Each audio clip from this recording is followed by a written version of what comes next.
आज पूरा देश गांधी जयंती मना रहा है, वहीं उनके आदर्शों पर चलने का भी संकल्प लिया जा रहा है। दरअसल बताया जा रहा है कि बिजनौर की मिट्टी में भी एक गांधी हुए, हल्दौर निवासी ठाकुर लाला दास। जी हाँ, आपको बता दें कि ठाकुर लाला दास ने आजादी के आंदोलनों से लेकर समाज में फैली कुरीतियों को दूर करने के लिए अपना पूरा जीवन समर्पित कर दिया। बता दें कि बिजनौर के हल्दौर निवासी स्वतंत्रता सेनानी लाला ठाकुर दास का जन्म 23 फरवरी 1875 को मुजफ्फरनगर जिले के मीरापुर कस्बे में हुआ था। बिजनौर के गांधी लाला ठाकुर दास का जन्म 23 फरवरी 1875 को मुजफ्फरनगर जिले के मीरापुर कस्बे में विलासराज जी के घर हुआ था। 12 वर्ष की आयु में लाला जी का विवाह हो गया। इसके बाद लाला ठाकुरदास हल्दौर में आकर बस गए। लाला ठाकुरदास शिक्षा के क्षेत्र में बहुमुखी प्रतिभा के धनी थे। उन्हें हिंदी, अंग्रेजी, उर्दू, फारसी का ज्ञान था। आजादी के आंदोलन में लाला ठाकुरदास ने बढ़ चढ़कर भाग लिया। गांधी जी के व्यक्तित्व की लाला जी के जीवन में अमिट छाप थी। सत्य, अहिंसा लाला जी के अंदर कूट कूट कर भरी थी। 12 वर्ष की अल्प आयु में उनका विवाह हो गया। इसके बाद लाला ठाकुर दास की शिक्षा हुई। लाला ठाकुर दास बाद में बिजनौर के हल्दौर कस्बे में आकर बस गए। बिजनौर में लाला ठाकुर दास ने गांधी जी तर्ज पर समाज में फैली कुरीतियों को दूर किया। इसके बाद लाला जी ने बिजनौर में आजादी के आंदोलनों में बढ़ चढ़कर प्रतिभाग किया। वहीं जिला गैजेटियर में भी लाला ठाकुर दास का नाम अंकित है। बिजनौर महात्मा विदुर और कर्ण ऋषि की तपभूमि रहा है। यहाँ की मिट्टी के कण कण में सांस्कृतिक स्मृति विद्वान है। आजादी के आंदोलन में भी रणबांकुरों की एक लंबी श्रृंखला है। इस श्रृंखला में सबसे ऊपर हल्दौर के लाला ठाकुरदास का नाम आता है। लाला ठाकुरदास ने आजादी के आंदोलन के समय बिजनौर में बहुत सारे आंदोलन चलाए। लाला ठाकुरदास को आजादी के आंदोलन के समय गांधी जी के नाम से पुकारा जाता था। लाला ठाकुरदास के जीवन के बारे में आज हम आपको विस्तृत जानकारी देंगे। बिजनौर से कैमरामैन प्रवीण कुमार के साथ ब्रजवीर चौधरी। वहीं जिले के साहित्यकारों की माने तो आजादी के आंदोलन में लाला जी का नाम रणबांकुरों की श्रृंखला में सबसे ऊपर लिया जाता है। लाला जी दर्जनों बार जेल भी गए। लाला ठाकुर दास वर्ष 1910 में अछूतों द्वार आंदोलन हल्दौर से चलाया। लाला जी ने दलितों के लिए एक पाठशाला का निर्माण कराया था। इसके लिए उन्होंने अपनी जमींदारी का एक हिस्सा भी दान में दे दिया था। बताया जा रहा है कि राजा राम मोहन राय के विचारों से प्रभावित होकर लाला ठाकुर दास ने विधवा विवाह का आरंभ अपने घर से कराया।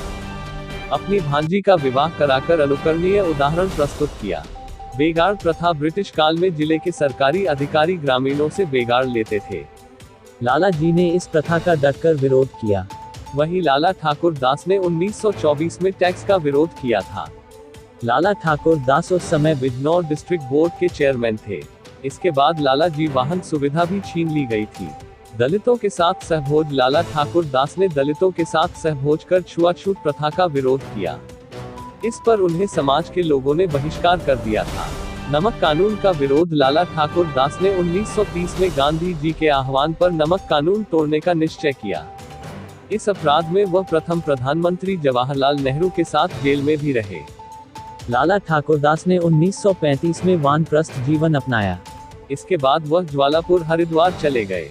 1942 में लाला ठाकुर दास पंचतत्व में विलीन हो गए। जी। और 1942 में उनकी डेथ हुई।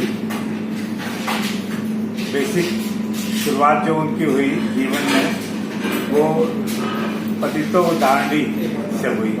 मतलब उसका पर्पज था कि हरिजन और बाल्मीकियों का उद्धार।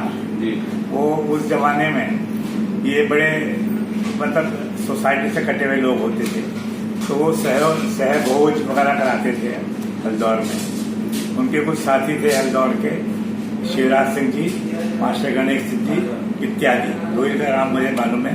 उनके साथ वो लोग वाल्मीकि मोहल्ले में भोज वगैरह कराते थे, जाते थे। तो उस चक्कर में श्री शिवराज सिंह जी का सोसाइटी से बाइकआउट भी हो गया था कि तुम तो भाई ऐसे आदमी के साथ बैठते हो कि जो हरिजनों के साथ और वाल्मीकियों के साथ खाना खाता है। ये तो शुरुआत की उनकी थी। फिर वो स्वतंत्रता संग्राम में आ गए। 1918 होगा तो पंडित गोविंद बल्लभ पंत जी, पंडित जवाहरलाल नेहरू जी के साथ 18 महीने हैदराबाद जेल में रहे। ये वहाँ से शुरुआत हुई है। उसके बाद बराबर वो आंदोलन में रहे, जेल में जाते रहे, आते रहे, और बेसिक उनका जो था, जब जिम्मेदारी बहुत थी उनकी, तो जिम्मेदारी का भी उन्होंने छोड़ दिया था कि भाई ये गरीब लोगों को सताने का काम नहीं होना चाहिए। तो वो भी उन्होंने बहुत ध्यान रखा, गरीब लोगों का ध्यान दिया। और सबसे बड़ी बात उनकी ये थी कि उस जमाने में लड़कियों को एजुकेशन नहीं दी जाती थी, उस पर बड़ा भारी एम्फेसिस था। हमारी बुआ जी, उनकी लड़की श्री कृपा देवी जी, वो उनको संस्कृत से उन्होंने विदुषी बनाया, और उस वक्त लाहौर में ले जाकर के एग्जाम होते थे, वहाँ ले जाते थे। उनकी शादी उस जमाने में आप लोग सोच नहीं सकते, डॉक्टर भगवान दास वाराणसी के जो थे, जो भारत रत्न हैं, उनके छोटे बेटे श्री चंद्र बाल जी से, जो हमारे लेजिस्लेटिव काउंसिल के चेयरमैन भी थे, उनसे कराई थी। ये कब की बात होगी, उस जमाने में बनारस से बारात हल्दौर आई थी, हम सोच भी नहीं सकते। एक पंडित धनकिशोर जी हल्दौर में थे, तो वो बताते थे कि साहब मेरा इतना ही काम था जब बारात में कि मैं धामपुर से रेल से मुरादाबाद जाता था, वहाँ से मिठाई पैक होती थी, लाके धामपुर दे देता था, वहाँ से बैल टांगे से आकर के घोड़े टांगे से वो हल्दौर आया था बारातियों के लिए। मैंने 3 दिन मेरा यही रूटीन रहा, रात दिन जाने का। तो बड़ा ऐसा रहा, और साथ में उन्होंने लड़कियों के उद्धार के लिए बहुत कुछ किया। आपने ये मालूम होगा, ये विद्यालय हमारा श्री इंटर कॉलेज है, ये इनिशियली लड़कियों के एजुकेशन के लिए बना था, बाद में ये अपग्रेड हो गया। और एक उनकी खास वो थी नेचुरोपैथी पे विश्वास। नेचुरोपैथी पे विश्वास जो था, उसी में उन्होंने अपने प्राण भी त्यागे। उन्होंने 42 दिन का उपवास किया था, और 42 दिन के उपवास में जब उन्होंने उपवास तोड़ा तो डिटेल रखते होंगे या पानी वानी पीते होंगे, मुझे जान के लिए, तो वो भी खराब हो गया। उस जमाने में तो तो सिस्टम था नहीं, तो उसमें उनकी डेथ हो गई। हम उनके 2 बेटे थे, श्री श्याम सुंदर जी और पंडित रामचंद्र जी। उन दोनों को बंटवारा करने के बाद उन्होंने अपना वानप्रस्थ आश्रम ले लिया था, क्योंकि हमारी दादी जी की डेथ तो पहले ही हो गई थी, और वो